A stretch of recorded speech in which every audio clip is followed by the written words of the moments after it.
Hello, I'm Togan, welcome back to the second channel video. So as you've probably worked out by now, if you follow this channel, I like maps and I think they're a great way to display information. Not only to display what the world looks like outside what you can physically see with your eyes, but also to display information in a whole host of different ways. And that's why I figured in today's video, why not show you 5 maps that you probably haven't seen before, and 5 maps that can tell you a whole bunch of information like this map right here, because this map is a map of every single disputed territory in the world. Red means there is at least one territorial dispute with that country. There's usually a lot more because although some of them, like the Netherlands, just have the one territorial dispute, some countries like Russia have a lot more than that. And yeah, basically every one of these issues is something that could, it's been frozen in time for some time, but it could at any moment kind of restart some tensions, and often does. A big example being the Spratly Islands, a big example being everything that China does in every single one of its borders. But basically, yeah, this is a map of things that could start a big war somewhere in the world, and it's scary how many countries are in the red, right? So to show you a few examples, because one of my, I like to use this as a way to check before I make a video if there's like some disputed territory I don't know about, to make sure I'm, to understand the basic thing and then dive into it. So for instance, this island right here, Bird Island, is currently administered by Venezuela, but claimed by the Netherlands. And it's kind of crazy because of all the countries you'd figure would be claiming this territory right here, you wouldn't expect Venezuela and the Netherlands, but somehow it's the case. Another one is the Serenilla Bank, I think it's called. So there's the Serenilla Bank just over here. It's claimed by all of these countries, and the reason is not because it's worth anything. It's a bunch of like atolls and stuff like that, like things with very little value to any real person. However, it would give them the rights to all of the sea around it, which is also why, for instance, right here, America also claims with Canada this little wedge right here, because that wedge, theoretically, we believe so right now, has a lot of minerals and maybe, the oil thing below it. And wow, it sure is convenient to draw the border like that, eh? So yeah, lots of countries use territorial disputes to their advantage. You make the claim now, and then when it becomes important later, then you have your claim to it that's always there. So that's why China has all these islands they don't need. They like to keep control of the shipping lanes over here. Also, I mean, they've got a lot of historical disputes going on. Yeah, a lot of countries have a lot of huge territorial disputes, and they have them because it's a clever thing to do, to lodge the claim, be ready for it, and then when you eventually want the thing. For instance, Rocco Island is one of my favorite examples. I've been meaning to make a video on this for ages because it's a tiny, worthless thing in the middle of nowhere. However, the way it changes all the EEZs of the area around it, the exclusive economic zones, is huge. It gives the UK access to a huge amount of sea if this counts as territory. And right now, I think the official resolution is like, let's just not count it as territory, and then the UK can kind of have it maybe. But that's a big, thing. And yeah, just lots of interesting things all over the world. Check this map out. I'll leave a link in the description. What I'll also leave a link in the description to is the Antipode map. So I think Antipodes are also fascinating because, yeah, when you see in TV shows, especially with American TV shows, they're like, oh, you dig through the world and you'll end up in China. And, living in the UK, I thought, that's not how the world works. You dig through the world, you're going to end up in New Zealand. Except if you search New Zealand, like we'll do right now, Auckland to be precise,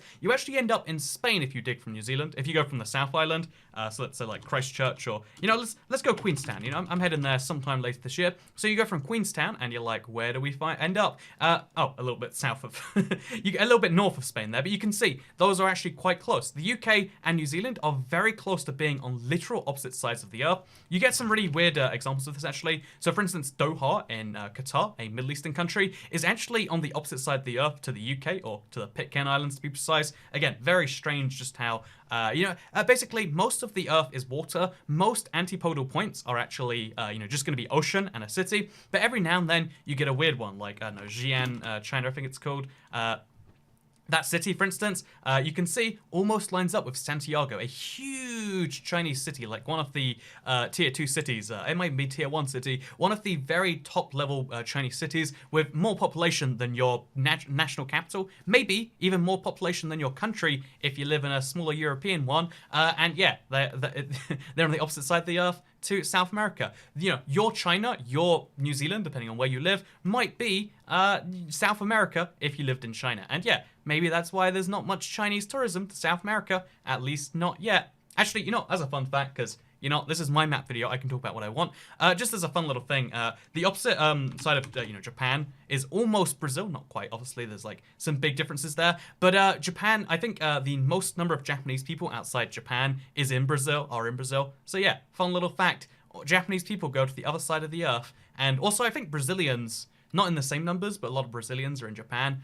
fun facts of Toy Cat right there. Hope you all enjoy that one. So yeah, with that said, let's move on to the next map I think you should see, because OpenStreetMap is something people recommend to me all the time. Like, oh yeah, you should totally check it out, see what's going on with the OpenStreetMap. It's a cool little map. Anyone can edit it, I think so. It's a wiki, but for maps. However, the thing I think it's interesting for is because it has a very different overlay to Google Maps. It's good that Google Maps has a competitor. I prefer Google Maps for my own use, but it's always good to cross-reference something with the open map. Sometimes the two maps disagree. For instance, Eswatini was not named Eswatini on Google Maps until very, very recently.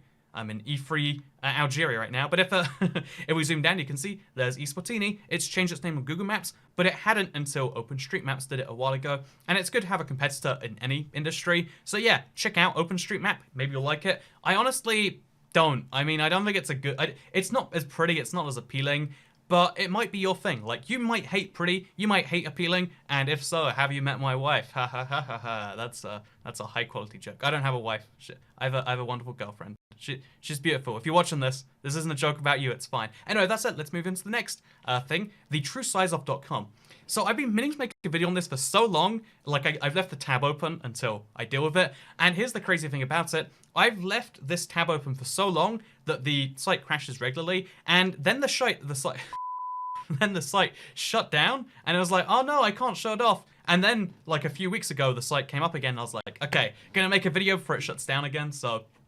Yeah, basically, here is the truesizeof.com. How does it work? Type in a country, for instance, the United Kingdom of Great Britain and Northern Ireland, and you can actually see what that country would look like in a different point on the Earth. Because the map that we use for Google Maps, unless you're going into Earth View, is usually going to be it's called the Mercator projection. Basically, you can't put the whole world on a rectangular map. If you've never heard this one, basically, I'll show on screen the way a single circle looks on different points in the map, because you have to distort to put a sphere into a piece of paper, you have to distort it at least a little bit. That's just literal fact right there. And so yeah, that means Greenland looks way bigger than it actually is. It's still big, but it looks huge. Canada's north is the same. Same with the reverse, like things towards the bottom and the top look bigger. Things towards the middle look really small. A few people say, oh, it's super racist because we did it to make Africa seem small. And it's like, oh, really? Is that Africa's problem? That it looks too small on a map? Oh, those darn white men, we did it again. We worked out the way to enslave Africa, and we did it by making them small on the standard map view.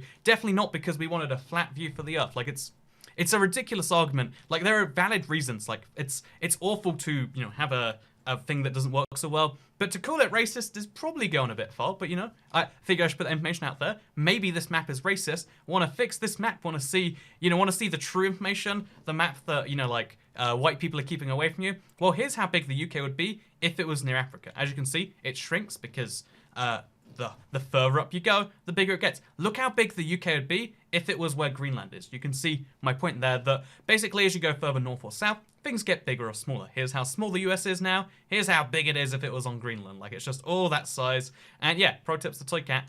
Things are differently sized than they really are. Russia's another big example. Like, even though Russia's huge, it looks bigger than it actually is. Like, let me just show you actually. Russia. We'll take a big old Russia here. Russia's actually like this big. Like, it's still half the size of Africa. Half the size of white man's Africa. You know, I'm going to stop doing that.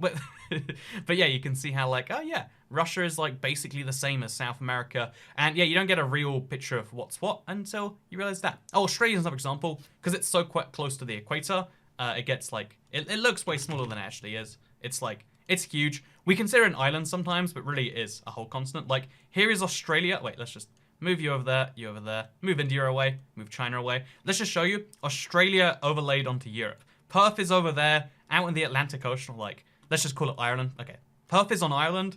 Melbourne, oh wait, yeah, Perth is on Ireland. Melbourne is on, like, I actually don't know. They're in the Black Sea, Turkey, I guess. Sydney's over there in, almost in Kazakhstan. And, Brisbane, another big city I want to say, is somewhere in the heart of Russia. That's how far apart those cities are. Because, yeah, Australia be big. Did you know that? Fun fact to Toy Cat, Australia be real big. So, before I move into the fifth map, I do want to show you, I apparently do have this map loaded up.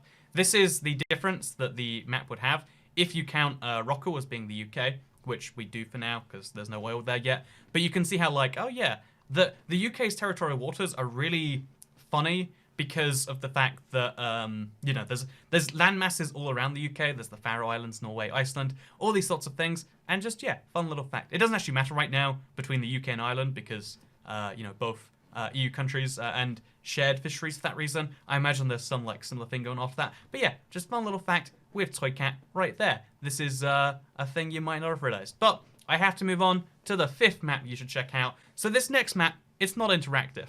It's not necessarily flashy, but it is the best map I've ever seen. It is the number of Eiffel Towers in South America by country. And I love this map so much because it's technically correct, which as we all know, is the best type of correct. Number of Eiffel Towers in South America by country, that is 100% true. France does have one Eiffel Tower. I mean, one Eiffel Tower last time we checked. When was the last time we did a survey? I'm just saying, maybe we need to recount that. But as far as we know, there is one South American country that has an Eiffel Tower, and that is France. Because technically, a lot of people think French, you know, because on a map, it's hard to display that, like, oh yeah, this thing is actually, you know, like France. So it says French Guiana, and you're like, oh, the French Guiana sounds like an interesting place. Actually a part of France. So yeah, fun facts with the Toy Cat. Hope you all enjoyed today's video, going over some interesting maps. I really wanted to dive, you know, maybe I should do this sometime, just dive into all the different disputed territories, like, oh yeah, would it be interesting to talk about Hans Island and the, you know, the kind of myth behind the bottle of whiskey they exchange every year to passive-aggressively, like, try and claim the territory? Would it be interesting to talk about, like, oh yeah, Crimea. Everyone loves talking about Crimea on the internet. Definitely no angry debates about who that belongs to there. Wouldn't it be great to talk about one of the more interesting ones that you might not realize, like, by the way, isn't it funny all the Balkan nations have huge territorial disputes? Just saying, a little thing there. But yeah, it would be interesting to talk about many of these things, because every country has some, well, I've spoken about it before on this channel, because I find these to be some of the most interesting disputes between countries. When countries have fights, sometimes they have small-scale fights, the sort of fights where you're like, ah, I heard, you know, like, you go, I heard that she heard that, you know, you're actually not a very nice person. Oh, that bitch, I'm going to tell her what I think of her.